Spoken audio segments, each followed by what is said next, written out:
Hello everyone.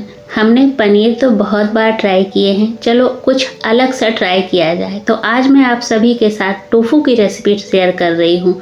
Tofu और पनीर दोनों देखने में एक जैसे ही होते हैं। पनीर दूध से बनता है, टोफू सोयाबीन से बनता है और टोफू में कैलोरी बहुत कम होता है। तो जो लोग वेट लॉस कर रहे हैं उनके लिए तो ये रेसिपी बहुत ही परफेक्ट है। तो आज की जो रेसिपी होने वाली है वो लहसुनी कोरिएंडर टोफू फ्लेवर की रेसिपी है। तो चलिए देख लेते हैं कैसे बनाते हैं। तो बड़ी सी ओखली में मैंने 1 इंच अदरक का टुकड़ा लिया है, 15 से 20 लहसुन की कलियां, 3 हरी मिर्च, अपनी मुट्ठी से 1 मुट्ठी हरा धनिया लिया है।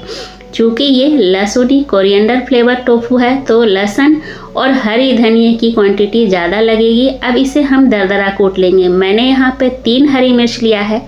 अगर आपको तीखा ज़्यादा पसंद है तो मिर्च की क्वांटिटी बढ़ा लीजिएगा, कम पसंद है तो घटा लीजिएगा। तो मैंने सबको दरदरा कूट लिया है। अब इसे हम साइड कर देंगे। अब यहाँ पे मैंने 500 ग्राम टोफू लिया है जिसे छोटे छोटे टुकड़ों में कट कर लिया है। मैरिनेट कर लेंगे। थोड़ा सा नमक डाल दिया, 1/4 चम्मच हल्दी डाल दिया है, आधा छोटा चम्मच लाल मिर्च का पाउडर डाल दिया है। अब इसे मैरिनेट करके 5 से 7 मिनट के लिए हमें छोड़ देना है ताकि टोफू के अंदर अच्छा सा नमक, लाल मिर्च का, सबका हल्दी का फ्लेवर आ जाए। तो इसे अच्छी तरह से मैंने मैरिनेट कर दिया है। अब इसे हम साइड कर देंगे। साइड करने के बाद 5 मिनट के बाद मैं यहाँ पे गैस ऑन कर रही हूँ। कढ़ाई गर्म होने के लिए चढ़ा दिया है। कढ़ाई हमारा गर्म हो गया है। 2 टेबल स्पून मैंने यहाँ पे ऑयल डाल दिया है।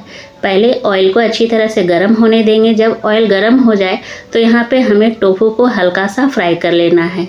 ज़्यादा देर तक हमें फ्राई नहीं करना है, बस 2 से 3 मिनट तक मीडियम फ्लेम पे लगातार चलाते हुए इसे हल्का सा भून लेना है ताकि टोफू का जो कच्चापन का फ्लेवर है वो पूरी तरह से ख़त्म हो जाए।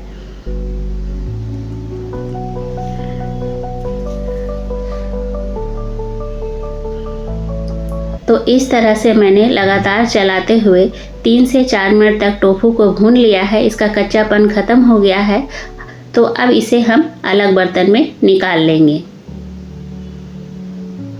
मैं यहाँ पे टोफू बना रही हूँ, आप चाहें तो इसकी जगह पनीर का बना सकते हैं। बिल्कुल सेम स्वाद आएगा, बहुत ही अच्छा लगेगा। यहाँ पे मैंने गरम गुनगुना पानी रखा हुआ है, गुनगुने से थोड़ा सा ज़्यादा गरम है। उसके अंदर टोफू को डाल दिया है मैंने और डालने के बाद थोड़ी देर के लिए ऐसे ही पानी में ही छोड़ देंगे ताकि जो टोफू है हमारा वो बहुत देर तक भी सॉफ्ट बना रहे। तो इसे छोड़ देते हैं। इधर कढ़ाई में जो ऑयल बचा हुआ था जिसमें हमने टोफू फ्राई किया है उसी में 1 मीडियम साइज का प्याज बारीक चॉप करके डाल दिया है। और जो प्याज डाला है तो इस समय फ्लेम को मैंने मीडियम कर लिया है। मीडियम फ्लेम पे हमें प्याज को तब तक भूनना है जब तक कि प्याज का कच्चापन ख़त्म ना हो जाए या फिर हल्का सा इसका कलर ना चेंज हो जाए। तो प्याज में हल्का सा कलर चेंज हो गया है तो हमने जो मसाले कूट करके रखे थे लहसुन, अदरक, मिर्च और हरे धनिया का, उसको डाल देना है। इसको जब डालेंगे तब फ्लेम को बिल्कुल लो कर देंगे। लो फ्लेम पे हमें 2 मिनट के लिए इसे भी भून लेना है। तो 2 मिनट तक हमने सबको भून लिया है। अब यहाँ पे सूखे मसाले डाल देंगे। तो सबसे पहले नमक डाल रही हूँ स्वाद अनुसार, आधा छोटा चम्मच हल्दी डाल दिया है।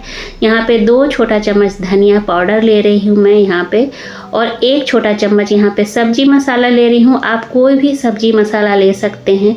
1 चम्मच मैंने कश्मीरी लाल मिर्च डाल दिया है कलर के लिए। फ्लेम को यहाँ पे बिल्कुल लो ही रखेंगे क्योंकि हमने सूखे मसाले डाले हैं।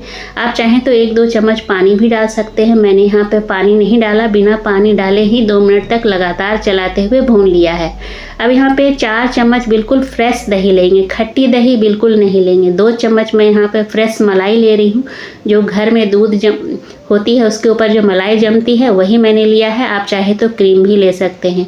अब दही और मलाई जब मैंने डाला है उस समय फ्लेम को बिल्कुल लो रखेंगे और लगातार चलाते रहेंगे जब तक कि दही और मलाई मसालों में अच्छी तरह से मिक्स ना हो जाए और हल्का हल्का उबाल ना आ जाए तब तक इसे चलाते ही रहेंगे। क्योंकि गरम मसालों में दही डालने से दही जो है वो फट जाता है, फिर ग्रेवी देखने में अच्छी नहीं लगती है। तो लगातार चलाते हुए मैंने दही और मलाई को मसाले के साथ मिक्स कर लिया है। अब ढक्कन लगा करके 4 मिनट तक मसालों को पका लेंगे लो फ्लेम पे। तो 4 मिनट हो गए हैं। आप देख सकते हैं मसाले बहुत अच्छी तरह से भून चुके हैं, बहुत अच्छी खुशबू भी आ रही है, तेल सेपरेट हो चुका है।